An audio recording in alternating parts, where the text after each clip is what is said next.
All right, welcome to the second day of Innovation Shorts. Up first, we have Michelle Wilber, research engineer at University of Alaska Fairbanks, Alaska Center for Energy and Power, and Tim Leach, principal of Sparkbox LLC, and adjunct faculty at the University of Alaska Fairbanks, Alaska Center for Energy and Power.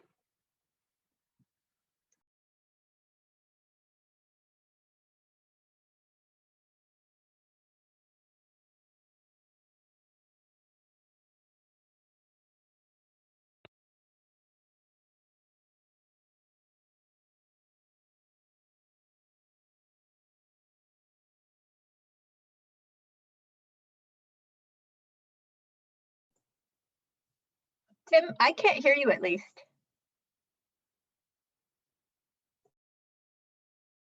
Can you hear me now? Yes. Thank you. Okay. So yes, my name is Tim Leach. I'm joined by Michelle, as you just heard. We're here with the university as well as Sparkbox, my company. Our presentation will focus on innovation in the transportation sector and how to localize your ride with electric vehicles, or EVs as they're commonly called. So with that, let me get to, there we go. You know, a global shift to cleaner and cheaper transportation is well underway, with policy pushing the market as well as demand pulling from various entities and stakeholders in the marketplace. Many jurisdictions, including European countries and some states like California and Massachusetts, are establishing requirements to phase out the sale of internal combustion vehicles. And as I'm sure many of you have heard, large companies, including FedEx and UPS and Amazon, have been shifting their fleet towards electric vehicles and have great plans to do so in the coming years. Other smaller companies like Uber and Lyft are also looking towards electrification for their fleets. Now, legacy auto manufacturers are responding to that. You know, they're pouring billions of dollars into electrification of vehicles, and many of those large vehicle manufacturers have targets to phase out the sale of traditional vehicles or internal combustion engine vehicles in the coming years. And as you may also have recently heard, the infrastructure bill that the Biden administration has about $174 billion that will be invested or planned to be invested if that bill passes in electric vehicles. Part of that would go towards electric vehicle rebates. Part of that would go towards charging infrastructure across the United States and replacement of diesel school buses and transit fleets, for example. Now, why do we focus on electric vehicles? There are two main reasons that are oftentimes discussed, and really that is cost savings and emission savings. And that is true in most locations around the US and around the globe. And we'll hear a little bit more in detail about what that means for Alaska in particular when we have some of the data that Michelle will talk about. But generally, the electric vehicles are more efficient and as such can reduce operational costs and reduce the emissions associated with the vehicles, even if we're talking about the emissions that come from the utility, the emissions off the utilities. But one of the big questions here that's in the minds of many policymakers is how fast can we shift gears in the transportation sector?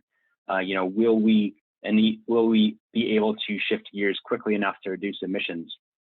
And a recent study by the Rocky Mountain Institute that was conducted shows that we need to drop emissions from the transportation sector about 43% by 2030 if we want to stay in alignment with that 1.5 degrees Celsius goal with regard to, you know, no more warming than that.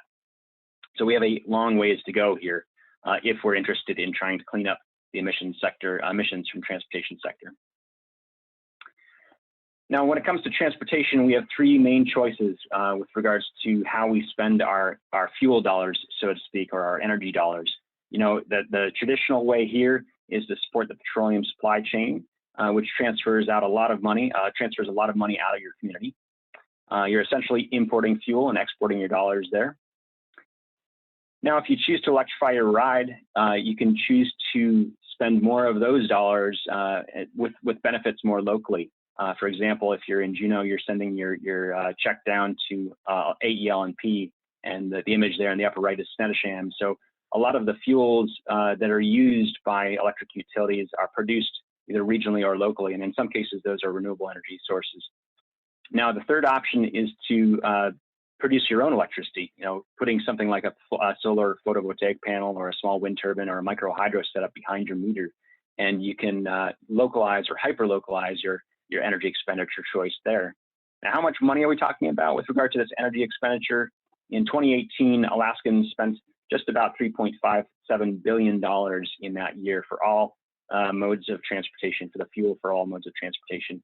Now imagine what, even if we electrify only a portion of that, what that type of expenditure could do for your local economy.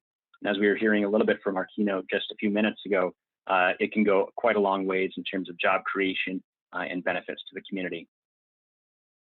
Now, there are 6 challenges, really 7 here, that I'll mention very briefly. Going from the top here, purchase price being one that's fairly obvious. Range anxiety, or the concern that you'll run out of battery before you make it to your destination or charging station. Cold weather performance, which we'll hear a little bit more from Michelle about momentarily. And that's both in terms of the handling as well as the range or reduction to range from the cold weather. Battery capacity, of course, is tied to that. Lack of electric vehicle charging infrastructure and high electric demand charges. These are all barriers to market adoption of electric vehicles. And of course, consumer education, kind of in the center there, is really tied into many of these things and can be part of the solution to some of these barriers. Now, what is this demand charge thing? Well, many electric utilities opt to recover a portion of their system costs for commercial customers through a demand charge, which is $1 per kilowatt fee assessed by the measurement of a customer's maximum demand for power over a given period of time, which could be a month in some cases, or several months. If you're in South Central Alaska, for example, you can be paying that for about an 11-year period if you set your peak at any given 15-minute interval. Now, EV fast charging demands a lot of power over a very short amount of time, and as such can very quickly drive up costs for the individual who's paying the electric bill for that station. And especially during the early part of the market adoption of electric vehicles, this can be a challenge. And the remedy here is to take a different rate approach. And right now, the Regulatory Commission of Alaska is doing an investigation as to what types of rate-making approaches are both amenable to cost recovery for the utility, as well as permitting or have the option to permit economic development through electric vehicle development. So if you're interested, I would very much encourage folks to either get in touch with us on that piece there, or look up the regulatory docket. That's R-20-005 for those taking notes. And certainly you have an opportunity to provide some public comments in that R docket. Now next, Michelle will take us on a quick tour of some of those cold weather performance issues that we talk about. Take it away, Michelle. So when we at ASAP did a survey of Alaskans on what their biggest concerns were, questions about switching to electric vehicles, the thing that topped the list was the impacts of cold weather and winter on using electric vehicles. Some people wondered if they would even work in the winter. And those of you attending from Juneau probably are used to seeing a lot of electric vehicles around and know they work quite well, but folks in Fairbanks and some other regions definitely had questions. And so we did a bunch of research and put together a couple of tools that you can find at our website. So the link is there, but if you just remember to Google ACEP, A-C-E-P, and BEE, that stands for Beneficial and Equitable Electrification, you'll find our site. And one of the tools is a map, and this is a global tool. So for anywhere on the earth, you can see what the effect of the cold weather climate is going to have on that vehicle. And so some of the big findings are that electric vehicles handle great, and that includes in the winter. They're heavy, they have a low center of gravity, they actually hold the road really well, have appropriate tires, but they work great that way. They do tend to work just fine in the winter. People have electric vehicles in Fairbanks and they're driving year round. You might want to do some research about which brands work best because they have different ways that they operate their battery heating and things. They're quick to heat up, and you can even preheat them from an app on your phone often, so that can be a comfort benefit. But they do indeed use more energy to keep you and the battery warm and the car moving in the winter. And that means they have a shorter range, a shorter number of miles they can go before they run out of juice. And so this map will let you look at any place on the earth and get an idea of what those range and energy effects might be. And in a place like Juneau, you'd have to zoom in, and on the actual map you can. You'll see that it's pretty benevolent. The color there is light green, and that means that there aren't huge impacts on the energy use. If you go up to a place like Fairbanks or head over to Greenland, you can see that your impacts as far as the amount of energy you're going to use over the year for your electric vehicle go way up, and your range will go way down. That might mean that you need more charging stations, you need to plug in more often, you need to have a shorter commute for it to work for you right now. And it may mean in a place like Fairbanks that doesn't have a lot of renewable energy in the grid and burns a lot of coal, that you might have problems meeting those emission reductions if that's what your target is for getting an electric vehicle. And also it might not be as much of a cost savings as you had expected. So these are some things to keep in mind. And the second tool is a calculator where you can choose your community in Alaska and really explore some of these things based on your driving patterns. All right, next slide. So every challenge is an opportunity, and one of the opportunities is to check out vehicles in pilots in the state for different uses and see which ones work well and which ones don't work so well. There's an electric bus in Tok right now, and that's paired with a big solar array. So they're localizing the power for that vehicle, and they're checking out how that works for a short commute with kids on the bus. And then there's electric garbage trucks coming to Anchorage. There's electric city buses coming to Juneau or in Juneau right now. A lot of utilities and municipalities are trying electric cars in their fleets. A lot of individuals are buying electric vehicles in the state already. There's something over 1,300 in the state. And electric snow machines are coming supposedly later this year. So that might be something to try out. You don't have to waste a lot of the battery trying to heat the cabin because there's no cabin to heat. So we'll be tracking these things and seeing how well these technologies do work in Alaska. Next slide. And then there's a lot of opportunities for folks to get involved in this energy transition, or transportation transition. It's both.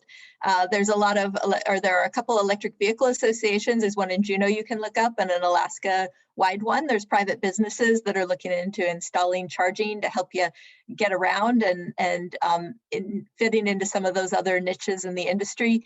And there's an Alaska Electric Vehicle Working Group put on by AEA. So again, if you were to Google or search that, Alaska Electric Vehicle Working Group, AEA, and you could also do AEA Electric Vehicle, you'll come up with a page with a lot of information, including getting involved in that working group, and also some opportunities for funding, grant funding for charging stations, and any other fun things that come up at the state level in that arena. And then you, as the entrepreneur, are there ways that you can fit in? Maybe you'll build a Alaska specific vehicle, an ATV that works well. Maybe you'll figure out how to insulate the heating system of the battery and make cars work better in Alaska, where we don't have super high temperatures, but instead we're trying to keep them warm. Maybe there's some other way for you to get involved, to host a charging station or otherwise be part of this transition. And that's all we have today. The next slide is just our contact information. And I believe we'll be available in a room after this session, so that if anybody has any questions, we're happy to answer them. Thank you very much. Thank you. Yeah, you're right. So we don't have time for questions in this short session, but right after is a networking session. So you can go to the UAS Discovery Room in the next networking break to connect with presenters and ask questions if you have them. And without further ado, up next we have Bob Christensen, Regional Catalyst with the Sustainable Southeast Partnership. Great, can you hear me okay? Yep. Thanks. Hello, everyone. Thanks for coming. And my name is Bob Christensen. I've been living in Hoonah territory out in Icy Strait for the past 25 years. I actually came from Washington State before then, and my families before me came from Colorado, North Dakota, Massachusetts, and before that, England, Germany, and Denmark. I've been working as an independent contractor in Southeast Alaska for most of my time here. For the past 10 years, I've been working primarily through the Sustainable Southeast Partnership as what we call a regional catalyst. My area of expertise is ecology or natural resource stewardship, and I am passionate about sustainable community development. This presentation is going to go over a little bit about what the Sustainable Southeast Partnership is, or the SSP, what a regional catalyst does, and a particular type of project called a community forest. So for those of you who saw Ralph's presentation yesterday, you may remember this slide. Ralph is the SSP program director, and he works for the SSP's backbone organization called Spruce Root. Ralph spoke yesterday about how he serves the partnership as our lead convener, facilitator, community engager, trust building wizard, and generally leads the charge on the care and feeding of our network. But all the folks in the network are responsible for care and feeding. That's one of the things that we've witnessed as a key ingredient to our success. I'll speak to that a little bit more. Bob, if you have a presentation, Yep. we cannot see it. Oh, that sucks. I'll try clicking on the button again. Do you see it now? Not yet. So Try you your- shared your screen. Try turning on your video.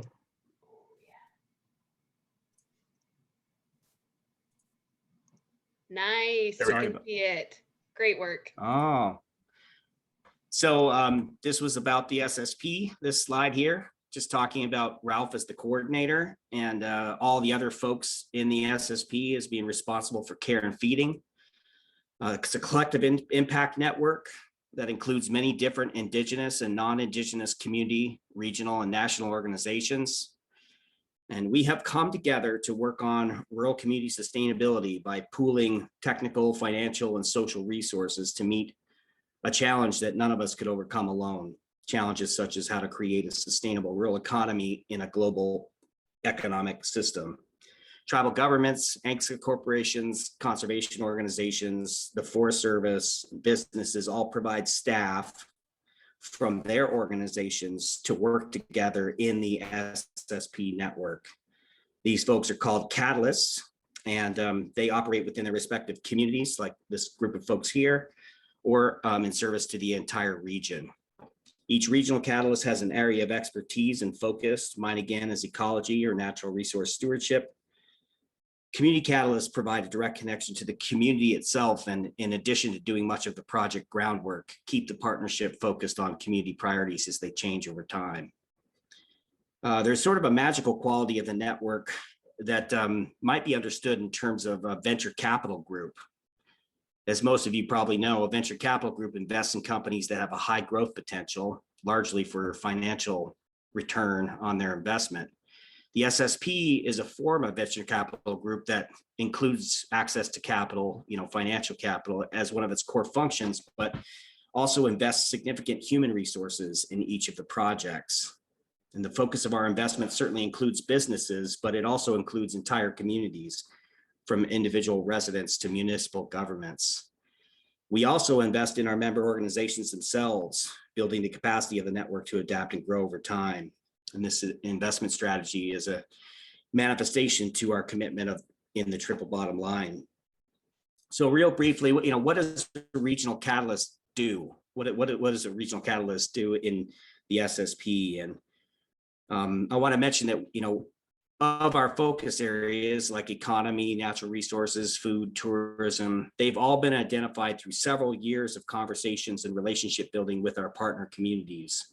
There's a lot of overlap between communities when it comes to local priorities, as well as overlap with larger communities and our region's priorities overall. But it's important to recognize that these priorities are continuously cultivated through regular conversations with community residents and community organizations such as tribal governments, ANCSA corporations, and city governments.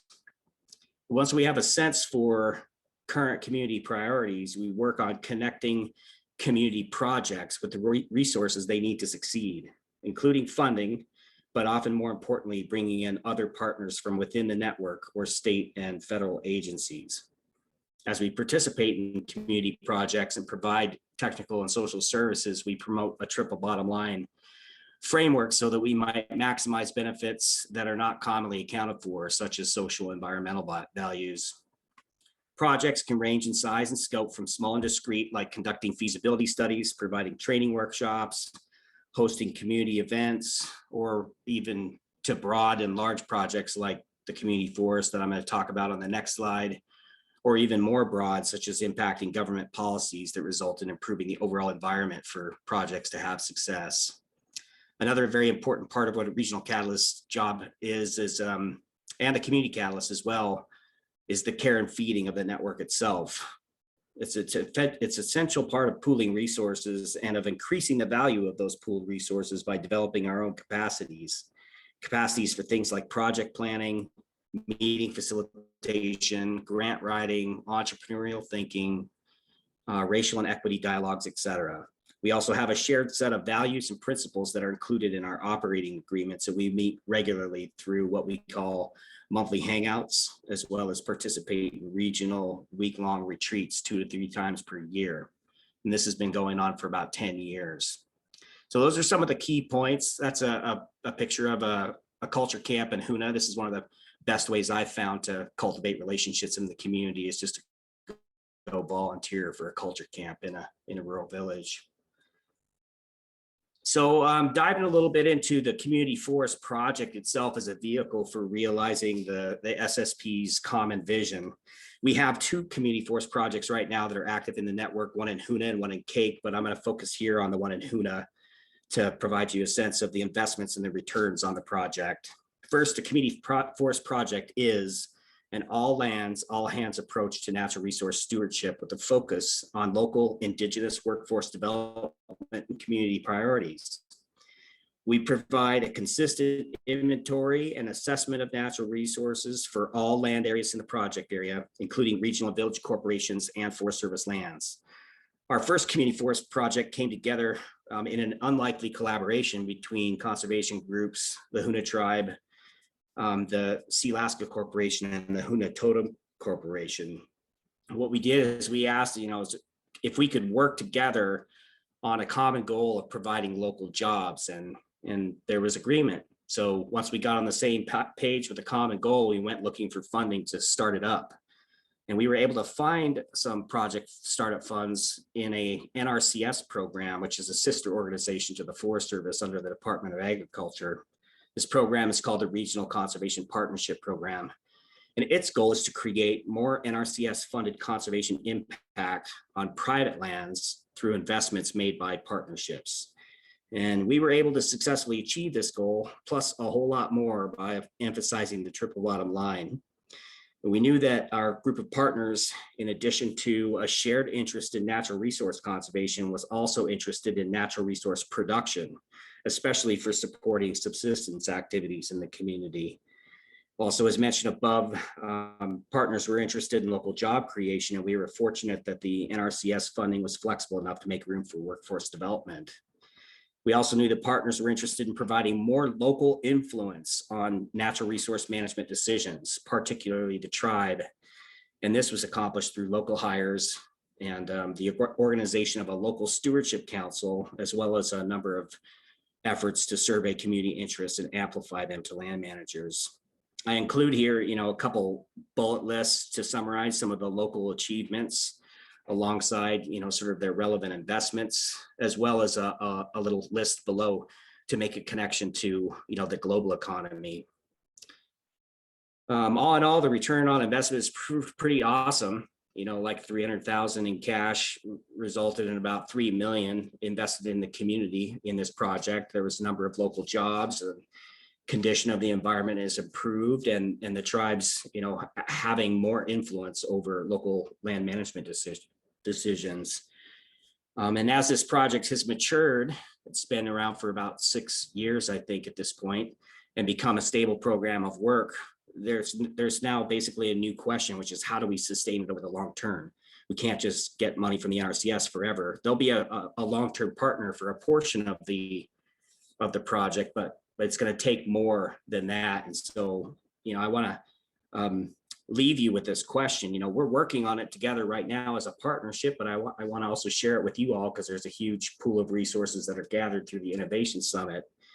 And the question is, how might we provide long-term financing for community forest projects while we strengthen the connection between locally led stewardship and the benefits these activities provide the local and global economy. So I'd love to hear your thoughts on that. And James said you were going to get a copy of this presentation in case you want to have another look at this question and help us out with it. But I'll close with this slides with contact information. You've got Ralph there at the top. He's, again, the director of the Sustainable Southeast Partnership. And then there's a number of regional catalyst information I listed there if you happen to be interested in something specific, like the folks who just gave the presentation before me might be interested in contacting Clay, who's our energy catalyst. But there's a whole list of them there. So thanks very much for your patience with my mishandling of the PowerPoint, and I'm glad to present this information to you. Awesome, thanks, Bob. We're running a teeny bit behind schedule, so we're gonna, without further ado, we're gonna run right to the next one. Up next, we have Thomas Barr, Vice President of Business Development at Local First Arizona, with his presentation, Building a Path to Resiliency for Small Businesses. Awesome. Is my screen coming through okay? Right on. Yep. All right. Thanks, everybody. I am setting my timer and following the rules as best I can. 10 minutes. Okay, here we go. Hey, everyone. Thomas Barr here from Local First Arizona. Wanted to, many of you probably heard from our founder and CEO, Kimber Lanning, that gave a presentation, I believe, yesterday for the conference. I wanted to kind of narrow in a little bit on the last year and what Local First Arizona did in our state to respond to the COVID pandemic, and how we came together as a team to develop a strategy to get small businesses back on track to revive from the economic downturn and all the challenges and issues that they were facing. So just a quick snapshot of who we are and what we do. Local First is the largest coalition of locally owned businesses in North America. We represent over 3,200 businesses throughout Arizona. We have quite a very far elevated reach, upwards to almost 500,000 people following us online, newsletters, blogs, etc. You can see here. We're a team of almost 40 staff that activate a wide variety of programs and services, everything from developing work in food systems, rural economic development, environmental sustainability, microenterprise development, urban development, and design, as well as entrepreneurship and business resources. So today, I don't want to try to dig into everything, but wanted to bring together how we utilized our reach, utilized our trust that we built in the community over the last 19 years to activate as quickly as possible and help as many businesses as we possibly could. So what we did was we came together as a leadership team. We saw what was happening in Seattle, which at that time in early March 2020 was the hot spot of COVID on the West Coast. And we determined that if that was going to happen in Phoenix and in Arizona, we would have to activate quickly to ensure that federal dollars were advocated for and released from both the state and from our congressional representatives. So what we did is we actually had small businesses in every county of Arizona send letters to the governor requesting emergency injury disaster loans be released as soon as possible. And through those efforts, we gained trust with the governor's office to be able to start recommending policies that they worked on in his office throughout COVID. So we were able to really position ourselves in a space to be advisors almost to the governor's office, having a pulse on what was happening with the small business community. As you saw on the slide before, mentioned in the media, 36 weeks in a row. And that's not to toot our own horn. That was really just, we were really in the eye of people wanting to know what was going to happen and what we should do next. So the framework that you're looking at here is what we built as a team. We knew that over the 8 to 10 months of COVID, businesses would be in triage. They would need access to resources. They would need to know where to go for them. They would need to know how to apply for them. So we activated in a wide variety of ways. I'm going to give you some examples of what those were. And really, I hope that this just kind of helps you. Maybe you can take some of these ideas away, reach out to us if we can provide more information, and maybe you can implement some more of these ideas longer term with any of the work that you're doing in economic development. So the triage phase I'll focus mostly on today. Recovery is where we are now, and I'll show you a couple examples of what we did with that. We knew that as soon as businesses got access to stabilize, we were going to have to prioritize policy on recovery of small businesses. And then as we rebuild the economy and set businesses and community organizations on the path to recover, we could not just go back to where we were before, where small businesses were not prioritized in economic development strategy. And we wanted to build a path to resiliency for local ownership opportunities. And so one of the first things we did is we launched our own small business relief fund. This is within the triage framework. We started calling on private institutions, individuals, really anybody that was in our network to donate to a relief fund, because we knew that micro businesses here, less than 3 employees, relied on their business as their sole source of income, could not wait for federal funding to come. They were going to have weeks left of money in the bank in order to feed their families. So we were able to raise around $3 million for this fund that we distributed to businesses in every county of Arizona, prioritizing women and business owners of color. 60% of the grants that we gave out of up to $2,500 were to businesses of color. And we made sure that businesses could stay afloat as long as possible. Now, this was a huge effort. We had everyone from the Arizona Cardinals, the Phoenix Suns step up, donate $100,000 here, $100,000 there. Even small donations came in from hundreds and hundreds of people to give to the fund. What we were able to do with that, though, is then show that we had the relationships and the connections with small businesses throughout Arizona in order to do greater things. And at that time, and so the reason I mentioned our relationship with the governor's office before is we have that line of communication going on. We're distributing these funds, and we positioned ourselves to distribute more funds. So the governor's office tapped us to actually distribute $10 million in rent and mortgage relief for businesses that were mandated to close as COVID began, which we were able to, again, get out to businesses in every corner of the state.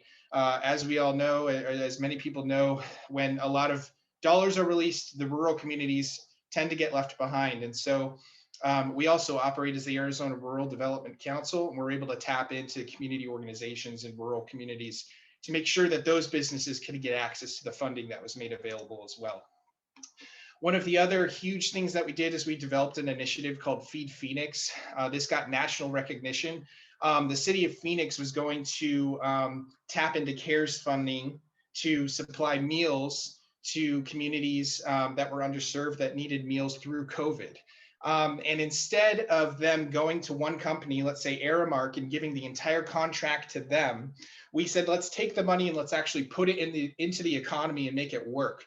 Let's work with food producers, local farmers, and local restaurants and have them create the meals. Let's have them all use sustainable products to deliver the meals in them. And let's get them into community centers throughout Arizona. So this is an article that got picked up by Bloomberg afterwards. But this is kind of some of the results of what we were able to do. We were able to work with 45 restaurants, 12 farms, and put through $1.3 million, again, not just through one company, but businesses that were struggling, right? Restaurants that did not have people coming in, farms that had less orders coming through.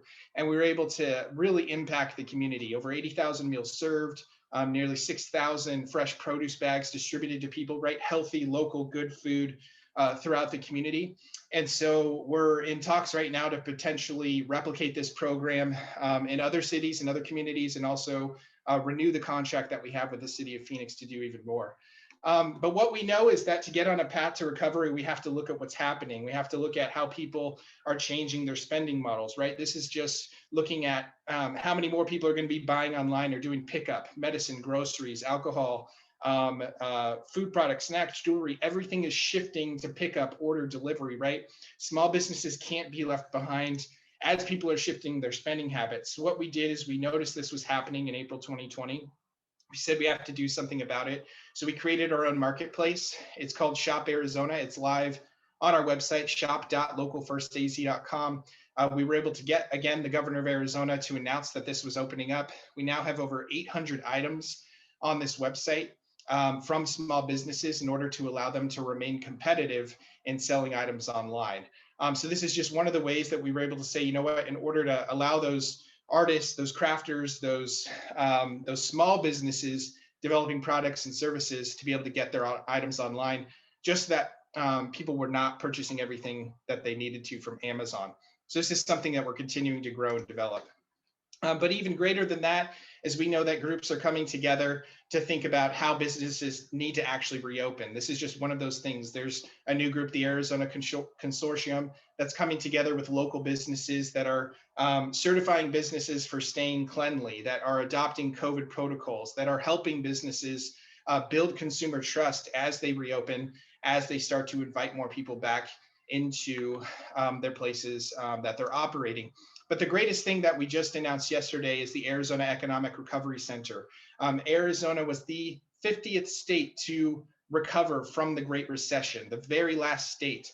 And in order to not let that happen again, we said we need to actually develop a resource center that can help underserved communities, nonprofits, small businesses, and small towns be competitive in applying for all of the federal grants that are being released and made available over the next 18 to 24 months.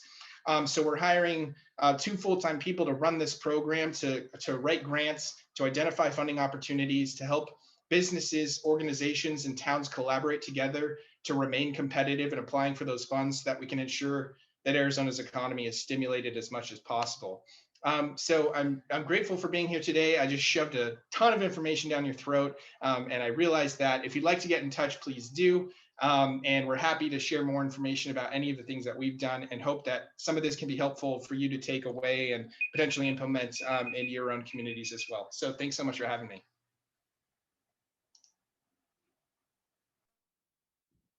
Thanks, Thomas. That was super informative. Yeah, we're gonna move on to the next presenter.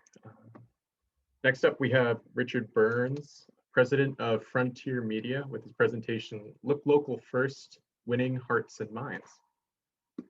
Well, thank you, James. And Thomas, Barr, you and I should talk. There's some very interesting stuff in your presentation there. I know, just looking through the names on the screen here, that quite a few of you guys I already know already, but those of you who don't know me, my wife and I are the first foreigners ever to be permitted by the Federal Communications Commission to own a broadcast license in the United States. And what's important about that, and you know, when I was asked to do this by Brian, I thought, gee, I don't know what I'm going to really talk about and what I have to offer. But one of the things that I would say that, you know, if you're an entrepreneur, you're just starting out, or maybe you've been doing it for a while, one of the things that I would say is never give up on your dream. It doesn't matter how many twists and turns, how many obstacles you have to overcome, whether you have to work full-time on a job and part-time on your dream, that's okay. But in the end, it will work. And I'm living proof of that. I always wanted to own a radio station. Now we actually own 18. I think the original dream was okay. I'm not sure the 18 worked out the way I thought it would. But it's because of, and I often say this to people that I talk to, it's only because of the United States of America that we've been able to do this, because what we've been able to do here, we wouldn't have been able to do in Australia for all kinds of legislative reasons. So we're always very, very thankful for that. And we're thankful to have been welcomed so warmly into the community. The thing about marketing, which is really what I'm talking about here, is, and Brian asked me to talk specifically about the Look Local First campaign. But the thing about marketing is a lot of marketing that you see and that you hear really misses the point. And the point is telling the truth. And, you know, when I say telling the truth, it's not to say that, you know, advertising is lying. It's more to say that you have to tell the truth that matters to the end user, right? And I'm sure some of you guys have heard ads, seen ads on television, seen them on social or whatever, that says things like, you know, it's a family-owned business. We've been in business for 35 years. What does that mean to me as the consumer? It means nothing. Like, I don't care how long you've been in business. I don't care if it's a family business. It doesn't matter to me. And so the key thing here is about translating that into what it means. And so if you're a business and you say, I've been in business for 40 years, What that really means to me as a potential consumer is that you know what you're doing. Because if you didn't know what you're doing, you wouldn't be in business for 40 years. You provide great service. That's why you've been in business for 40 years. So that's the kind of message that you want to tell. So when we started out with the Look Local First campaign, which we've been running since 2009, it was about looking and seeing what it is that the community needed, and then how it is that we could go about fulfilling that need and telling that story in a compelling and authentic way, which is what we set out about doing. Now, obviously, we use radio stations because we own them and it's easy for us to do that. Radio just happens to be the #1 mass marketing medium in the United States today. I think 237 million people who are age 12 plus listen every week. So that's not unhelpful when we're trying to market to the broader community. One of the things that we can do is we can help to galvanize community opinion. And that is to take what's happening inside the community and reflect that back and amplify it, which is what we did with the Look Local First campaign. And so the campaign came about really when we were having some discussions with the Chamber of Commerce, and I was talking to a local car dealer in town, and he was telling me about, you know, how when you buy an automobile here in Juneau, people feel like you pay more for it because it has to be shipped here. And it was a revelation to me when he said, no, that doesn't happen. It's flat rate shipping all over the United States. You pay the same as a shipping fee if you're in Detroit as if you're in Juneau, Alaska. And I'm like, wow, how many people knew that? So we set about using that kind of information and other information about why it's important to look local first. And people might say, well, why are you going look local first? Why don't you do something like shop local, buy local? Well, one of the reasons is when we started thinking about it, and this gets down to, you know, truth and being authentic about what we're talking about.